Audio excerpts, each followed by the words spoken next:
Okey lah. Okey, salam sejahtera. Semua dikatakan dalam TikTok, dalam Facebook, dalam WhatsApp, ekonomi Malaysia teruk. Teruk apa? Tengok sana. Dari pagi hingga petang. Sambutlah hari Malaysia di Malaysia. Semang ekonomi teruk. Barang mahal. Hak masuk siam semua.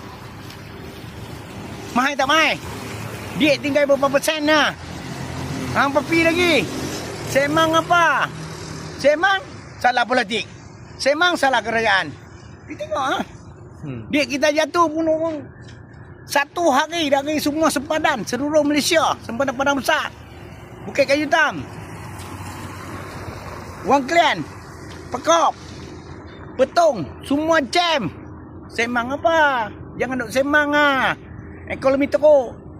Fikirlah. Satu hari tak berhenti. Immigration cop ni tangan duk macam ni.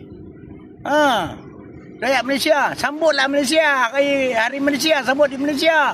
Pi lah Langkawi. Ni semang ekonomi Malaysia teruk.